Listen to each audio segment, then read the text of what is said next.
Welcome to AHAH. What does that stand for? You tell us, you know. AHA stands for I shouldn't have anger, hatred, antipathy, and humor. humor. Humor. AHA, for those of you who know, stands for a human among humans, which includes anger, Yes. hatred, antipathy. Mm-hmm. Is that different from hatred? Look what comes out of this night. He looks like such a nice, clean-cut kid. Look at him, give him a Rorschach test. And look, what would a therapist make of this? Okay, Will, here's 4 letters, AHAH. Tell us the first words that come to your mind. What would you make of that man? I don't know. I would lock him up. Put him in a straitjacket. So this is revealing because he comes across as very nice, but we've known, if you watch the last show, Love and Friendship, Actually, a terrible person. you said no. You have a good relationship now, yes, A good relationship. with the woman you're living with. Yes, I hope so. Yes, She's watching, so she might differ. She might be like, ah. a lot of things are coming out of you now. This is quite okay. I'm going to No, yes, we do. spare you. Oh no, I wanted to say this about, we were talking about friends and situational friends. Mm-hmm. And I got myself in trouble, as I often do. Last week, a friend, a really dear man who lived in the building, I started talking about him.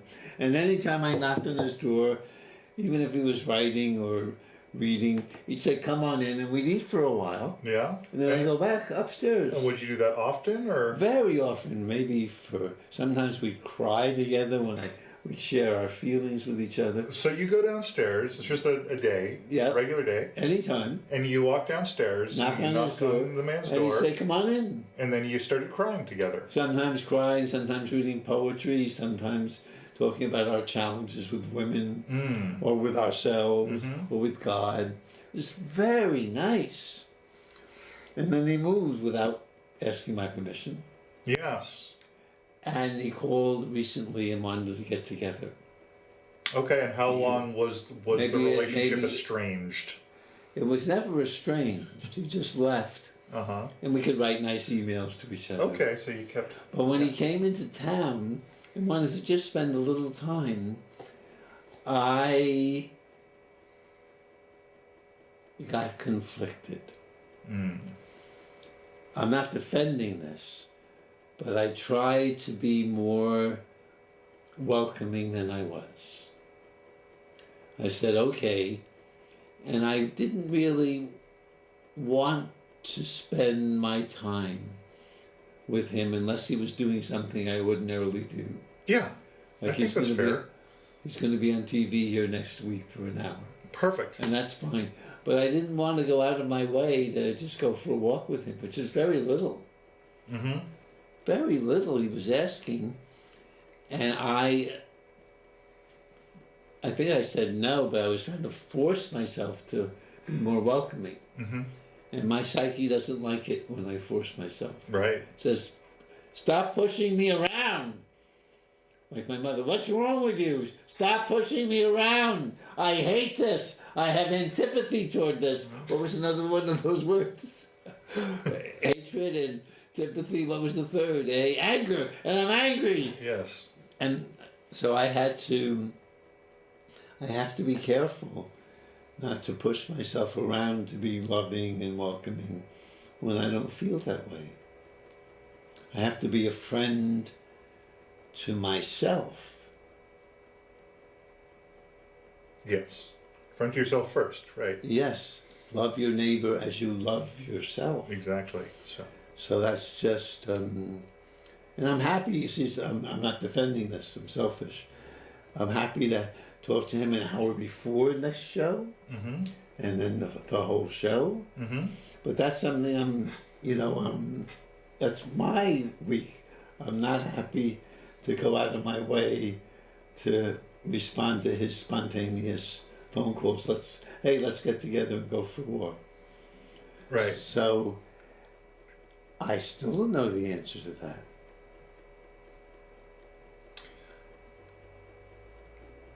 But I think that that's what you're saying is, I think, something that's very fair. And I think that sometimes you'll have friends who will not be receptive or not have their receptors on to know what to invite you to and what not to. And you feel pressured to do something to be a good friend that you don't really want to do. Right? Yes. And but the thing is, if someone's suggesting, if someone continually suggests or invites you to do something that you have declined in the past, or maybe not explicitly but implicitly in just your behavior and what they should know about you, Yes. express that it's not something that you're really into, then the person who's being the bad friend isn't the person who's Saying no. saying no. The other person. Or in my case, just pretending I didn't get the text. I see. I mean, really, the person who's causing the situation is on the other end of that, right? I have a good friend who says, good friends don't steal your time. Yes, very true. I have other friends who bully me to make me feel guilty if I don't Yes. spend time with them. Yes. So we have to navigate this. I think, and it's, ask me what the secret of, you probably know the answer, ask me what the secret of humor is. What is the secret of Timing. humor? That's good. Is that nice? That's nice. So I have to, it's tricky because he calls me spontaneous. Well, spontaneously I have a good excuse all the time if I don't want to. If he's spontaneous, calls, say, hey, let's go for a walk now. He called me yesterday, let's go for a walk. And I was going to see my tax person, I think on Friday. So I said I couldn't. I felt bad about it. Mm-hmm. I could have said, okay, come on over, we'll walk to my tax person. Mm-hmm. But I didn't. Somehow sometimes it's managing it. Can I let this spontaneous person, which I loved, I owe him so much whenever I showed up, can I get my psyche to really want to be spontaneous with him? I might be able to now that I'm sharing it with you, Dr. Kurtz. All right. Yes, maybe. And I have to check in. And that's hard. You can't tell a person. I can do this with my beyond significant other. We do it all the time. She said, we'd like to go for a walk tomorrow, check in. Mm-hmm. So that's beautiful. Yeah. I've learned to do that. But that would be tricky with other people.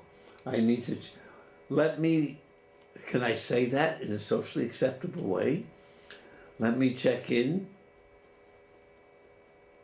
and see if I really want to do that. Is that offensive or just too strange?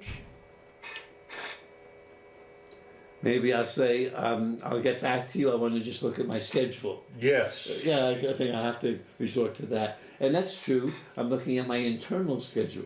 Yeah. Yes.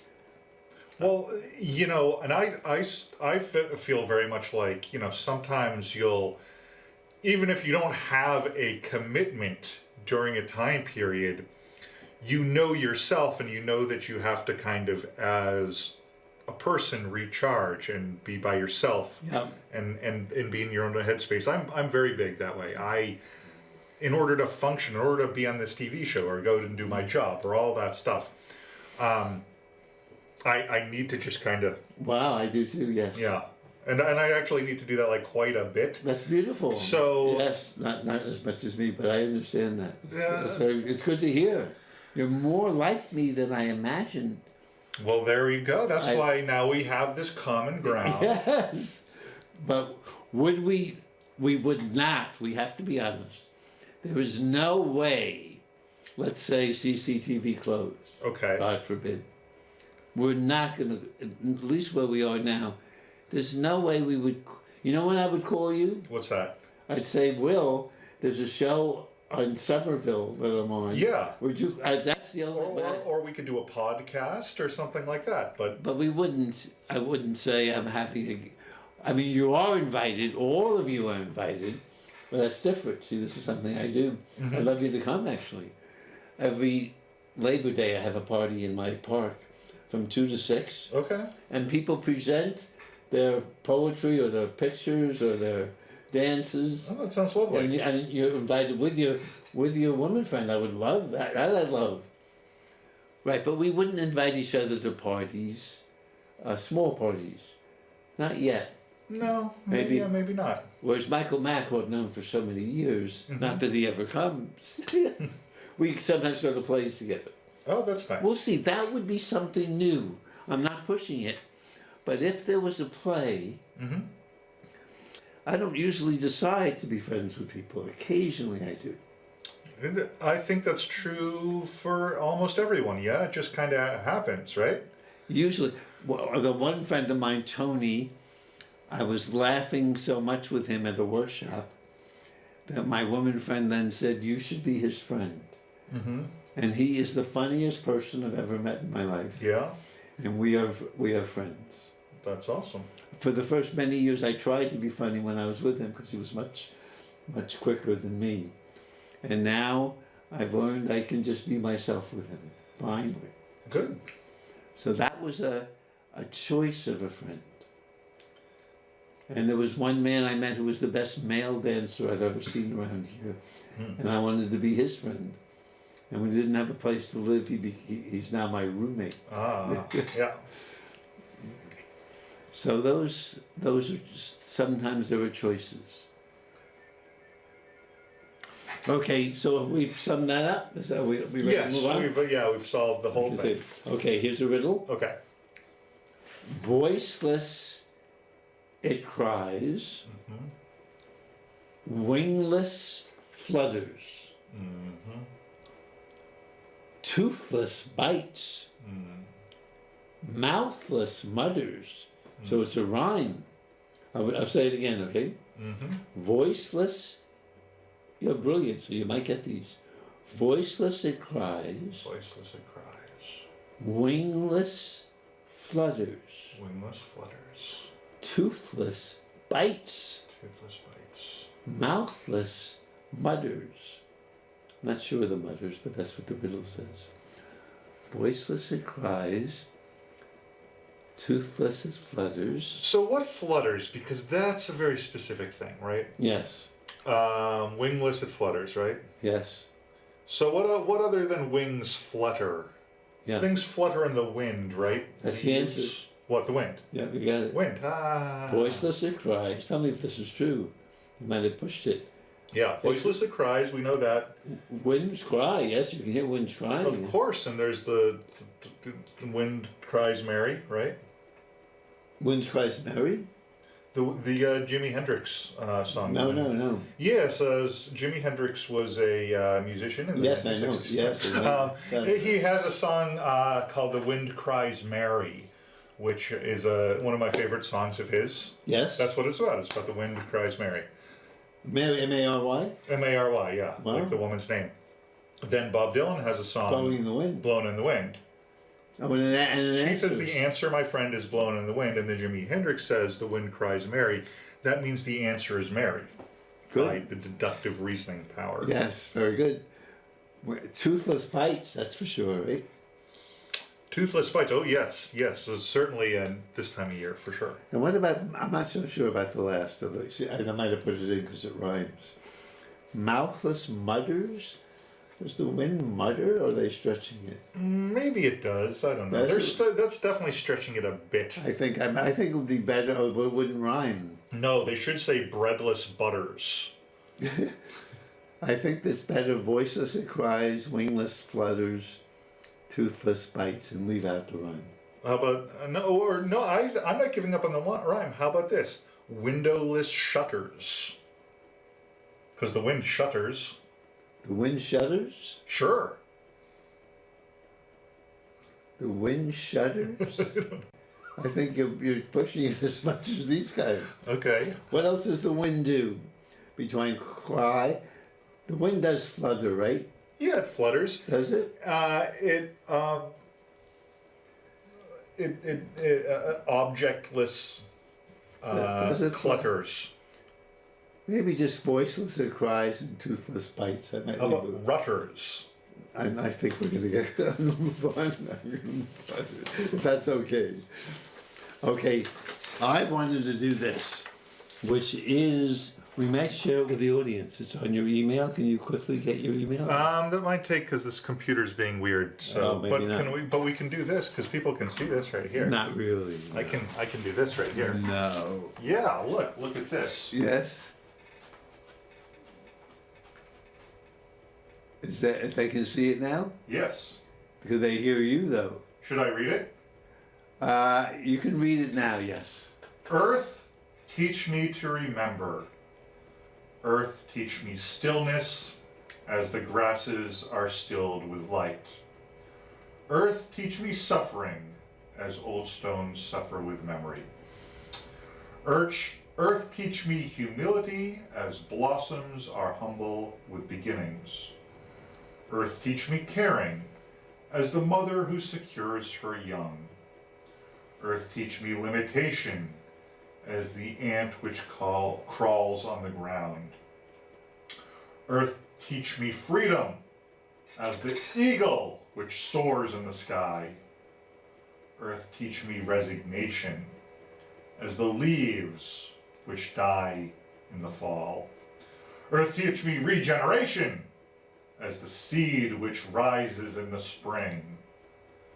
Earth, teach me to forget myself, as melted snow forgets its life.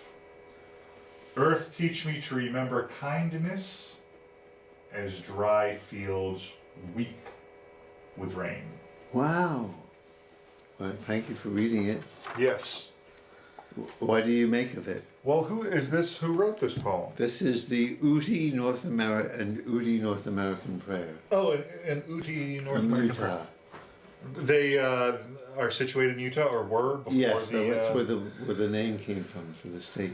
Oh, okay. I didn't know that. Yes, That's very good I to know. believe that at least. No, I believe that as well. I mean, that's what the Europeans did, right? They came to America and they killed all And took their the native. native people and then named the place after where all the In pile of Massachusetts. dead people. Yeah, Massachusetts. Yeah, So there's Indiana. I believe. I just joined the Peace and Social Justice committee at Quaker House, and one of their projects is to work to change our state seal, Oh yeah. I think, which has a Native American on it. Because Massachusetts is a Native American name, right? Oh yes. You took it. Yes. And up till, I shouldn't say this, but it will, up till 1808, which is just a little over 200 years from now, if I brought home an Indian scalp, I got $8, which was a lot. But who gave you the $8? I think the state. The state of Massachusetts Yep. would give you $8, and that lasted until 1808. Yep. I did not know that. Ouch. I mean, I guess I'm not surprised because I know that, yeah. But that's I don't agree. I disagree with that. I disagree with that policy. Good. I got rid of it. Good. Taking a firm stance. But we've come a on long way. Scalping. We come a long way. And we were the immigrants. We were the We were immigrants. the terrorists. Yes. We really were. Oh yeah. Well, and I don't know if I mean I guess it's okay to say we. I mean, because we're of European descent, right? I am. Yes. But I mean, it's not like I did it. That's maybe Like we can't, we, like maybe I we don't know. can't, maybe we can't was say around. we. But They did it. they did. Yes, the white European settlers. Yeah, they just completely wiped out. Now, if I may be devil's advocate for a moment, not to say that what happened was good. You're supposed to be devil's advocate here. Not to say what happened was good, but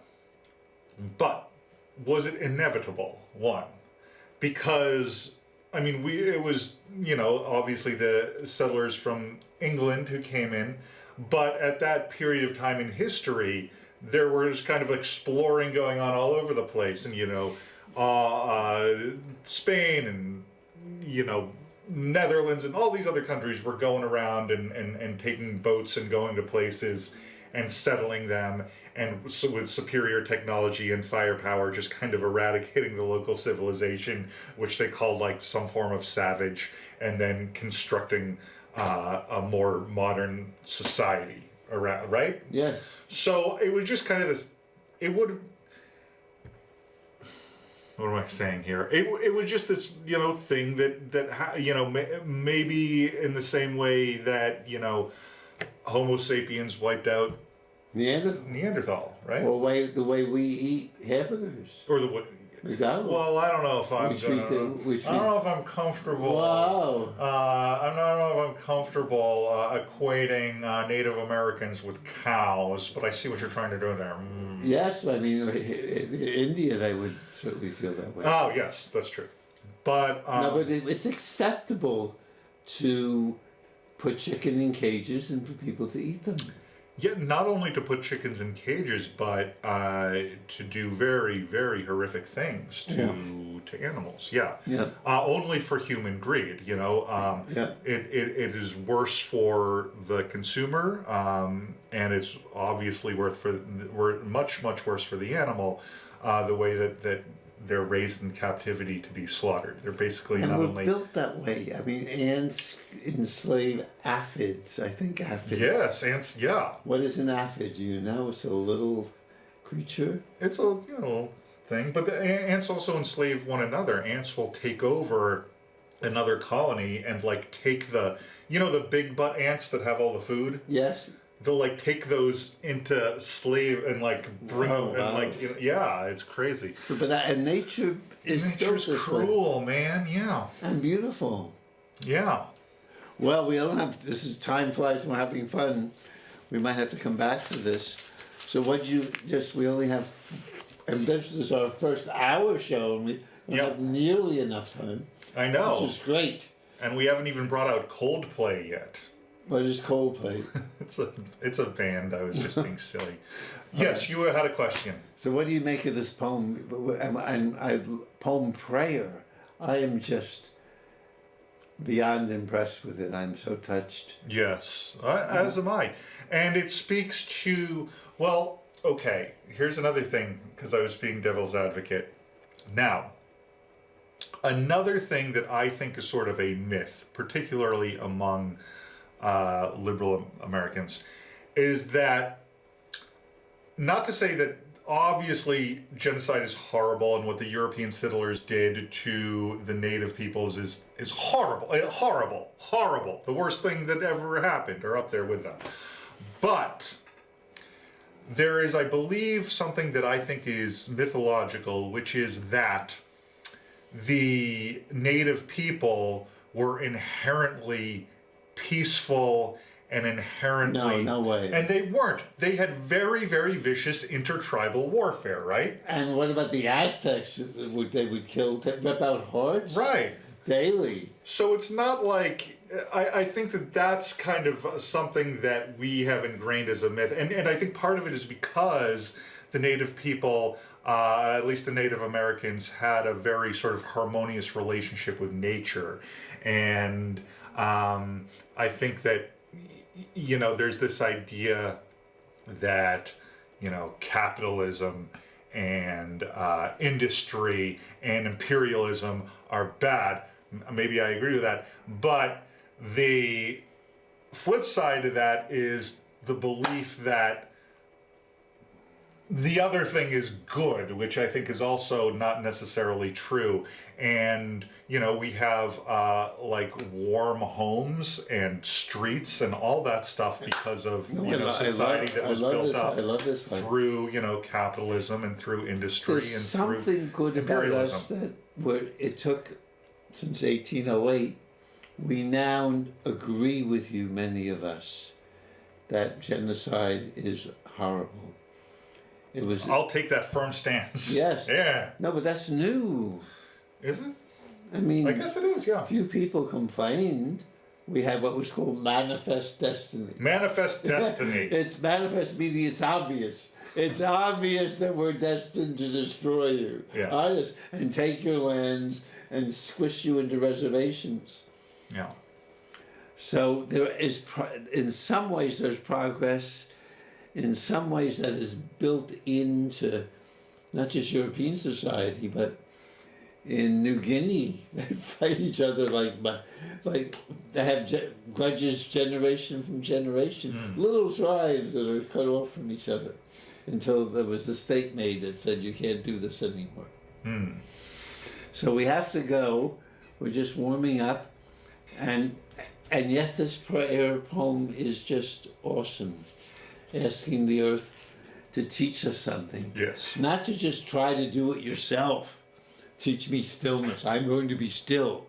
Yes. You take in the way the grasses are, and maybe that can help us be still. We really take it in. So it's not just a thought. Thank you. Thank you. See you next week. Wow.